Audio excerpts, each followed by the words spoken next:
নবীদের যে দায়িত্ব দিন কায়েম, ওই দায়িত্ব যারা কাঁধে নেবে তারাও 8 ঘন্টা 10 ঘন্টা না, প্রয়োজনে 24 ঘন্টায় কাজ করা লাগবে।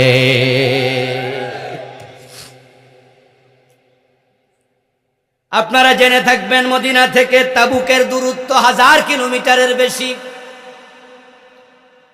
রাসূলুল্লাহ সাল্লাল্লাহু আলাইহি ওয়াসাল্লাম দিন কায়েমের দায়িত্ব কাঁধে পেয়েছিলেন। এই দায়িত্ব যখন তিনি উম্মতকে সাথে নিয়ে পালন করছিলেন, দিন কায়েম করতে গেলে আবু জেহেলরা এটা সহ্য করবে না। কারণ দিন কায়েম হয়ে গেলে তাদের বদমাশি আর চলবে না। দিন কায়েম করতে গেলে নবী মুসা গেলে ফেরাউন সহ্য করবে না। কারণ যদি দিন কায়েম হয়ে যায় জমিনে ফেরাউনের আইন আর চলে না। দিন কায়েম করতে গেলে নবী ইব্রাহিম সামনে গেলে নমরুদ সহ্য করবে না। কারণ দিন যদি কায়েম হয় নমরুদের খবরদারি মানুষ আর শুনবে না। কারণ দিন কায়েম শুরু হবে একটা কালেমা পড়ে, ওই কালেমাটা হচ্ছে লা ইলাহা ইল্লাল্লাহ। বাংলা অর্থ কি? বাংলা অর্থ হলো আল্লাহ ছাড়া কোনো ইলাহা নাই, এর মানে আল্লাহ ছাড়া কাউকে মানি না।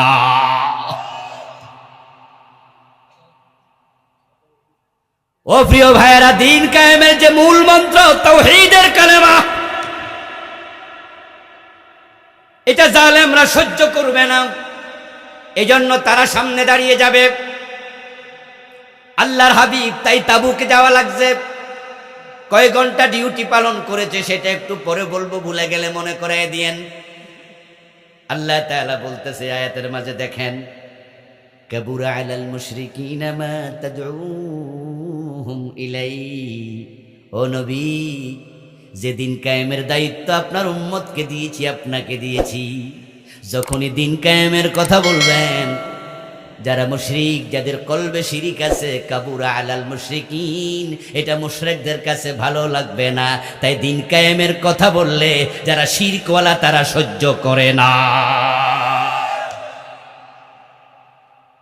দিন কায়েমের কথা ভালো লাগবে না, কাবুরা আলাল মুশরিকিন, মুশরিকদের কাছে।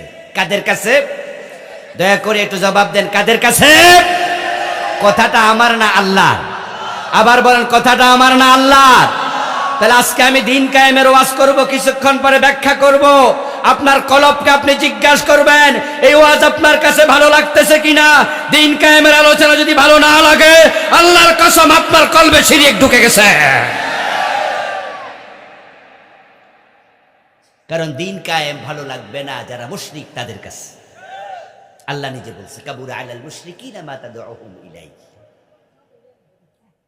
মুশরিকরা নামাজের কথা বললে খেপে না, রোজার কথা বললে খেপে না, দিন কায়েমের কথা বললে খেপে যায়। এই জন্য বাংলাদেশের দিকে তাকান, যারা শুধু নামাজ, রোজা, হজ, যাকাতের ওয়াজ করে, ওই হুজুরদের মাহফিল বন্ধ হয় না। যারা শুধু জিকির আজকারের কথা বলে, ওই পীর সাহেবের মুরিদ কমে না। যারা শুধু নামাজ, রোজার ওয়াজের কথা বলে, তাদের বিরুদ্ধে মামলা হামলা হয় না, বরং খাইয়া খাইয়া পেট বড় হয়, গর্দান মোটা হয়। যারা দিন কায়েমের কথা বলে তারা বাড়িতে ঘুমাতে পারে না।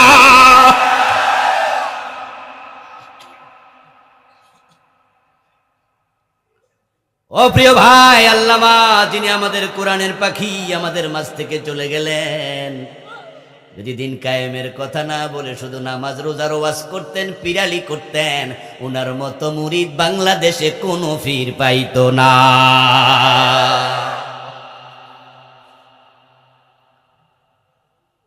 নবী ইব্রাহিম আলাইহিস সালাম যদি নমরুদের কাছে গিয়ে বলতেন, চাচা, আমার বাবা তো আপনার এখানে চাকরি মাকরি করে, তা আমি নবী হইছি, এখন আমি শুধু একটা মসজিদ বানাবো, ওই মসজিদে আমি আমার মুরিদদেরকে নিয়ে নামাজ কালাম পড়বো, রমজানে রোজা রাখবো। তখন নমরুদ বলতো, বাতিজা, শুধু মসজিদে তুমি থাকবা? ইব্রাহিম কইতো, হ্যাঁ। তো নমরুদ বলতো, আমার কোনো আপত্তি নাই, মসজিদের ইমামতির বেতন দরকার হইলে আমি দিব। কিন্তু ইব্রাহিম নবী তো বলছে, না না, লা ইলাহা ইল্লাল্লাহ, আমি আল্লাহ ছাড়া কাউকে মানি না। নমরুদ কয় তাই বুঝি, তাহলে আমি কেডা? কয় তুমি কসু কেউ না। ইব্রাহিম আলাইহিস সালাম যখন নমরুদের কাছে বললেন লা ইলাহা ইল্লাল্লাহ, তখন নমরুদ বলেছিল আমি তো তোমার রব। আকাশে আবার রব আসলো কোত্থেকে? যদি মানো আমাকে মানা লাগবে। ইব্রাহিম নবী বলছেন না, তুমি রব নও, রব্বিয়াল্লাযী ইউহয়ী ওয়া ইউমীত, আমার রব তো তিনি যিনি মৃত্যু এবং জীবনের মালিক। আলাম তারা ইলাল্লাযী হাজ্জা ইব্রাহীমা ফী রাব্বিহি আন আতাহুল্লাহুল মুলক। আল্লাহ তাআলা কোরআনে বলেন, ও নবী মুহাম্মদ সাল্লাল্লাহু আলাইহি ওয়াসাল্লাম, আলাম তারা, আপনি কি লক্ষ্য করেন নাই, ইলাল্লাযী, ওই ব্যক্তির দিকে, হাজ্জা ইব্রাহীমা, যে ইব্রাহিমের সাথে ঝগড়া লাগছে। ইব্রাহিমের লগে ঝগড়া শুরু করছে, হে নাকি রব। আল্লাহ তার একটু মালিকানা দিছে, রাজত্ব দিছে, ক্ষমতা দিছে, তাই বেডা ক্ষমতা পাইয়া পাগল হয়ে গেছে, মাথা খারাপ হয়ে গেছে। ক্ষমতা পাইয়া যা মনে চায় তাই করে, যা মুখে আসে তাই বলে। এমন লোক বর্তমান পৃথিবীতে আছে না নাই? কথা শুনে মনে হয় আরেক নমরুদ, আরেক ফেরাউন, ঠিক কিনা? এমন জঘন্য জঘন্য কথাও বলে। আল্লাহ আকবার, আল্লাহ আকবার।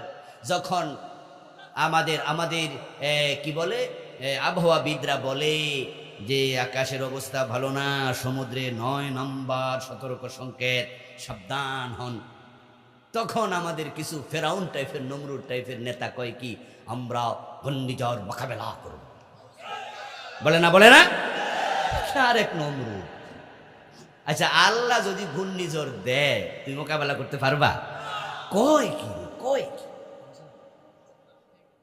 বরং আল্লাহর গজব দেখে, আযাব দেখে তাওবা করা উচিত, ঠিক কিনা? ইস্তেগফার করা উচিত। মুত্তাকি নেতৃত্ব যদি হতো, আল্লাহওয়ালা হতো, তাহলে দেশ এবং জাতির কাছে তখন বলতো আকাশের অবস্থা ভালো নয়, ঘূর্ণিঝড় আসতেছে, 10 নম্বর বিপদ সংকেত। আপনারা একটু আলেম ওলামা যারা আছেন, দয়া করে একটু আল্লাহর কাছে মুনাজাত করেন। ও মুসলমান, সেজদায় গিয়ে আল্লাহর কাছে কাঁদো। আল্লাহ যদি গজব দেয়, ওটা ফিরানোর ক্ষমতা আমাদের নাই, তবে আমরা আমাদের সামর্থ্যের আলোকে কিছুটা রেস্কিউর প্রস্তুতি নিছি, কিন্তু মূল হেফাজতকারীকে এটা না কইয়া কয় কি, আমরা ঘূর্ণিঝড় মোকাবেলার জন্য প্রস্তুতি নিছি। আচ্ছা, মোকাবেলা শব্দটা কয় কি? না বুঝা অনেকে বলে যে উনি মৃত্যুর সাথে পাঞ্জা লড়ছেন। বলে কি, পাঞ্জা লড়া বোঝেন তো নাকি? একজন একজনে এমনি ধরে না? ছোট থাকতে লড়ছেন না পাঞ্জা? এমনি ধরে একজন এমনি কয় তুই আমারও হতা, হে কয় না আমি তোরে হতাম। আচ্ছা, মৃত্যু আজরাইলের সাথে পাঞ্জা লড়ন যাবো তো? কি শব্দ মানুষ বলে, আরে বোঝে না। আমার প্রিয় ভাইয়েরা, নমরুদ বলেছে আমি তো জীবনের মালিক, আনা উহয়ী ওয়া উমীত, আমি বাঁচাই, আমি মারি। ইব্রাহিম নবী কই কেমনে, কি বুঝলাম না। জেলখানা থেকে 2 জন কয়েদি আনলো, ইব্রাহিম আলাইহিস সালামের সামনে দাঁড় করালো, তলোয়ারটা হাতে নিল, একজনের কল্লা ফালাইয়া দিল। কোনো বিচার টিচার নাই, আর্গুমেন্ট নাই, হাকিম নাই, ব্যারিস্টার, জজ কিচ্ছু নাই, নিজে কল্লা কেটটা দিল। আর ইশারা দিল আরেকজনের দিকে, যা যা তুই বাড়ি চলে যা, মুক্ত করে দিলাম। এবার ইব্রাহিম নবীকে বলতেছে, দেখলা, একজনের মারলাম আর একজনের সাল্লাম। ইব্রাহিম, তুমি তো বললে তোমার রব তিনি যিনি মৃত্যু এবং জীবনের মালিক, তো দেখছনি আমি এতে কাম করলাম। ইব্রাহিম আলাইহিস সালাম কয়, দেখছি তো বড় মাফের পাগল। এবার কয়, আমার আল্লাহ তো তিনি ইয়াতি বিশামসি মিনাল মাশরিকি ফাতি বিহা মিনাল মাগরিব। তাহলে তুমি যদি রব হওয়ার বড় শখ হয়, আরেকটা চ্যালেঞ্জে যাও, সেটা হলো আমার রব তো তিনি যিনি প্রতিদিন সকাল বেলায় পূর্ব দিকে সূর্য তোলে।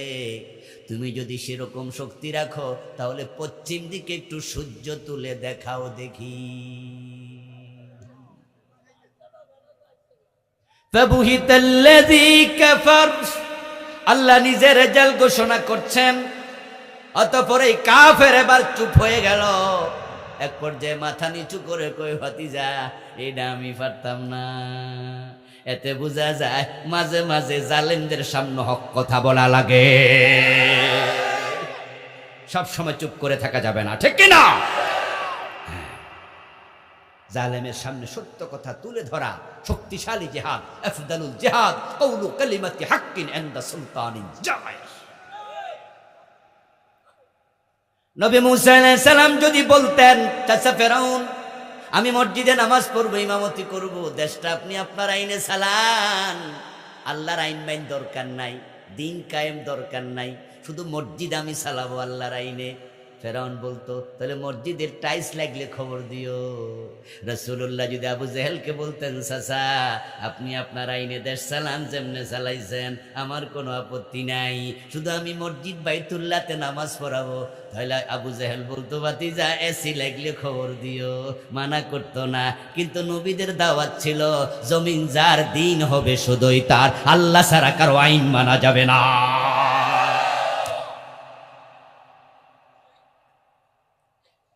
এই কথা শুনে তারা কষ্ট পায় যাদের অন্তরে শিরিক আছে, ঠিক কিনা? আজ যার অন্তর আল্লাহর তাওহীদ ঢুকে গেছে, তার সামনে যখন বলবেন আল্লাহর দিন কায়েম করতে হবে, তখন সে বলবে তো দিন তো আল্লাহরই কায়েম হবে, কারণ জমিনের মালিক কে? তো জমিন যার, দিন মানে বিধান, আইন, ইসলাম, কিছু নির্ধারিত নিয়ম কানুন, তাহলে জমিন যার, আইন চলবে শুধু কার? তার। তো সুতরাং আমার আপত্তি কি? এটাই তো নিয়ম। কিন্তু যারা কিছু জায়গা আল্লাহকে মানে, কিছু জায়গা মানে না, এমন লোক বর্তমান সমাজে সবচেয়ে বেশি। আপনি তাদের ভিতরে পড়বেন না। এমন লোকের বেশি হওয়ার কারণেই বাংলাদেশে 92% মুসলমান আছে, কিন্তু সমাজে রাষ্ট্রে ইসলাম পাওয়া যায় না।